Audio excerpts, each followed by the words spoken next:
Hi, my name is Simon Eriksson and I'm an application engineer at the Nordic MathWorks office. So this is a part of our video series where we develop a crane system model using model-based design. And this section focuses on production code generation and hardware-in-the-loop testing. So we're going to generate structured text from our control algorithm and then test it in real time against our plant models running in a heel simulator. So this is a system model that we have developed and this is Simulink. So we have our control system parts in this subsystem, and we have modeled the crane and the mechanic, hydraulic, electronics parts of it in this subsystem. So let's look at the control parts that we're going to generate code for. So let's go in here. We see we have our 5 inputs, 5 outputs. And the algorithm itself contains of some state machine, so control logics, but also some filtering and more continuous controls.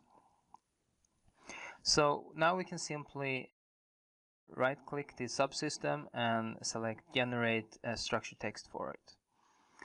So let's do that, and the tool then gives us the generated code along with this code generation report that is HTML based. It gives you an overview of the code and it's interactive, so it's linked between the graphical representation and the actual code that you see above. So you can click a line in the code and see what part of the model that has generated this. And as I said, this is an HTML report, so this can be shared to people out in the field that doesn't have MATLAB and Simulink available to get good understanding of what this function block is doing. So the function block that we generated is a structured text IEC function block. Here we have the Automation Studio, which programs our PLC. So you just declare an instance of your function block and use it as any other normal function block that you normally have working with structured text. You can map your inputs and outputs and then run it. So now we have compiled and we're testing it. So we're stimulating the input, see that okay, it reacts and we get some output. Looks correct. And if we set the emergency stop, it seems to stop. Okay, so that's good. So this was open loop testing. Now we would like to go to closed loop testing, running our algorithm against our plant models, but in real time. But first, let's do a summary. So production code generation from a Simulink model gives you a hardware agnostic workflow. That means that you can reuse the same model to generate structured text for different types of hardware platforms. And the general concept of it is that you generate code for your main algorithm and then get a function block that you integrate into your existing software project.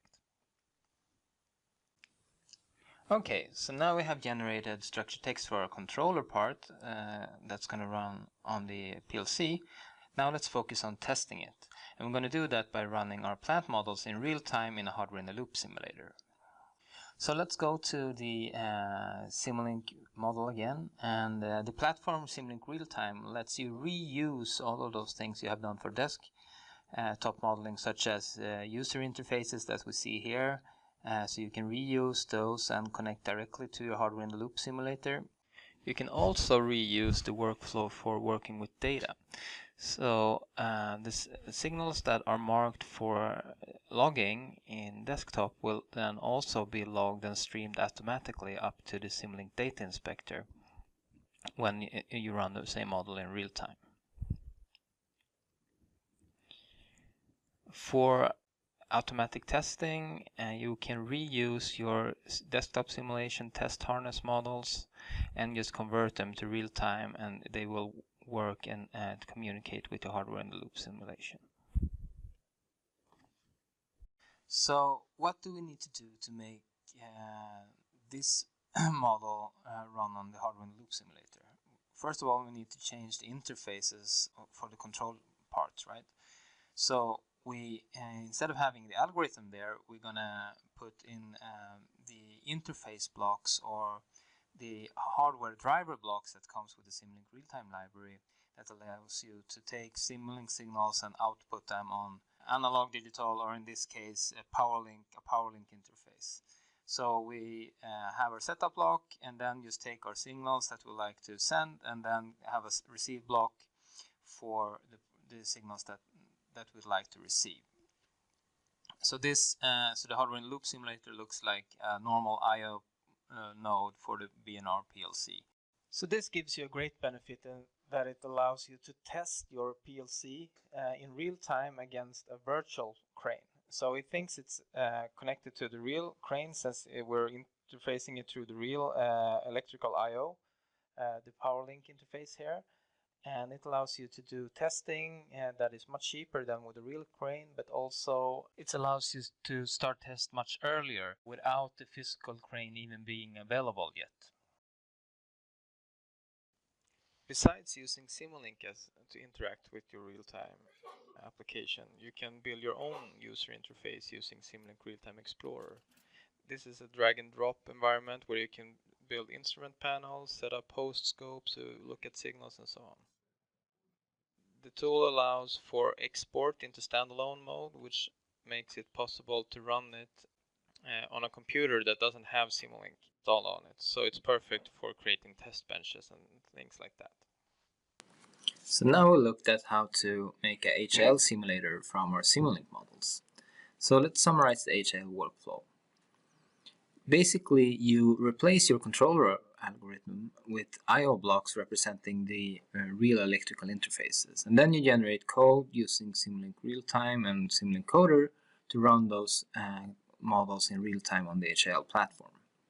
So summarizing HL testing, it's an important activity to let you test without having the physical hardware available, which will save you time and money.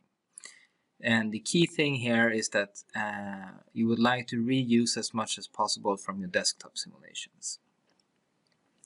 If you'd like to know more about how to reuse the test and perform more automated testing, we have a webinar on test automation going from desktop to real time that I would recommend you to watch if you're interested in that. Thank you. Bye.